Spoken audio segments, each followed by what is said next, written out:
You're live. Hello legends, how we doing? I hope this finds you wonderful. Please excuse the dramatic headline for this this post, this live. Just want to capture people's attention, obviously, with respect to the charity. We're absolutely fine. We had a spectacular capsize this morning, but our beautiful Isabel left us underwater for about 10 seconds. We're both Louis and I separate to each other, but simultaneously we're thinking, you better bring us back up.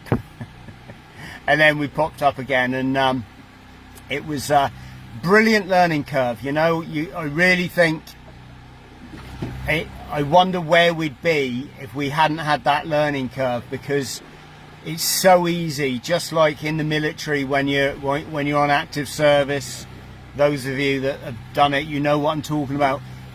When you're not getting bumped and things aren't going bang, it's so easy to get lackadaisical, and moreover to think it's never going to happen to you, isn't it? And luckily we've always, or I, right from the start, ever since I had this idea, which has been quite a few years now, I've just visualized the capsize.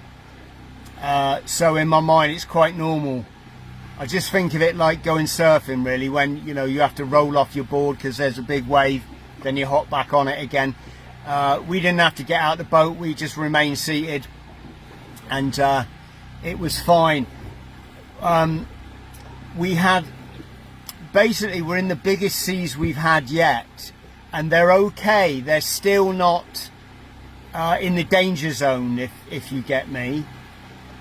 But what put us in the danger zone is that we keep getting squalls come through. Last night we had so many squalls that in the end we put the drogue in for a bit just to keep us into the waves. We've got a very mini drogue that we can clamp down using plastic ties, plastic cuffs. And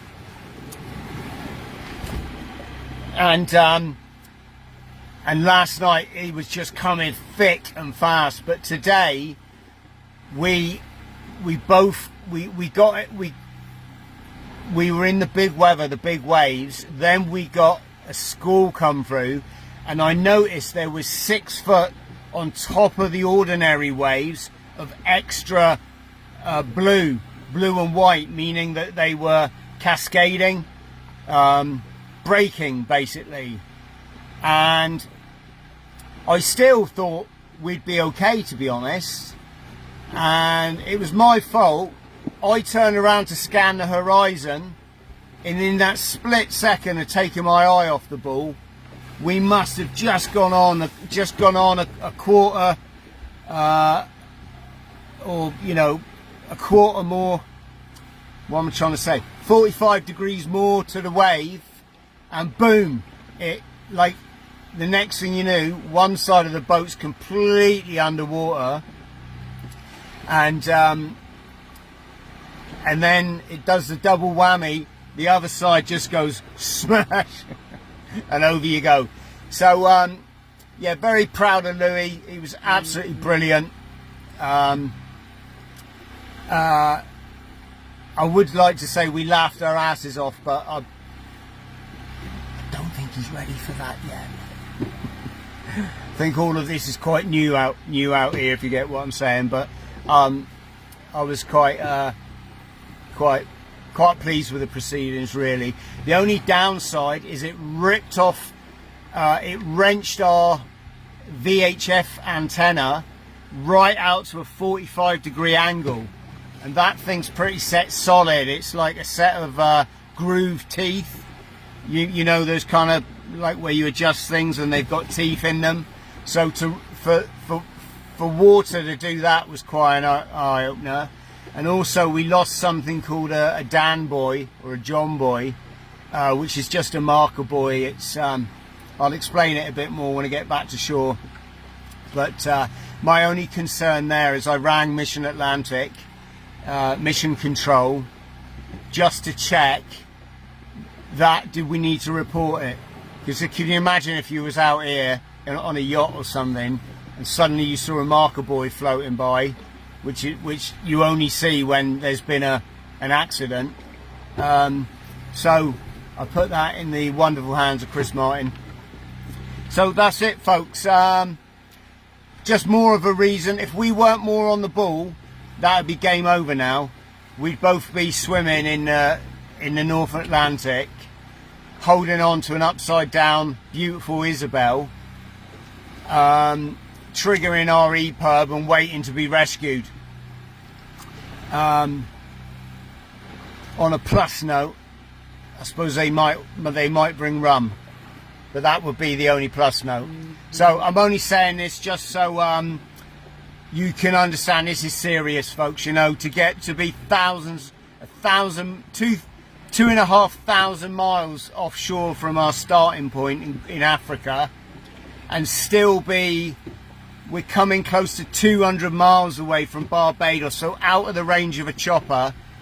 I wouldn't even expect Barbados to have a chopper. It's just me and Lou here, you know, shining a light for struggling veterans by getting rolled upside down in the vast ocean, and having our wits about us. So there you go. So if you can spare that £5 now, folks, now would be a good time. We would really appreciate it. That's it. So dun dun dun. So all good, folks.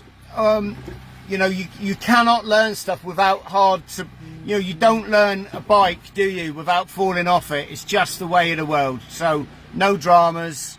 Very good that in the military you do things like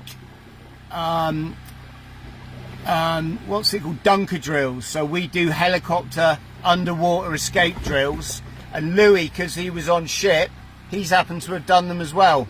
So that's where you learn to stay cool when you're underwater, have a think, where am I, which way do I need to go. Obviously we were lashed on, which we do religiously when we're on deck. Also, everything that we need and require is lashed to the deck on a lanyard.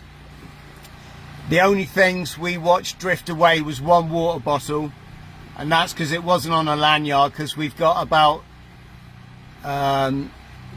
68 water bottles on board. Probably should have been on a lanyard for the environment, but sorry Neptune, next time. So yeah, that's it. All good. If you could share this post, folks, that'd be wicked. Massive love to you all, and thanks for all your support. Go steady. Let's shine a light for those people struggling with their mental health and their physical health. Cheers.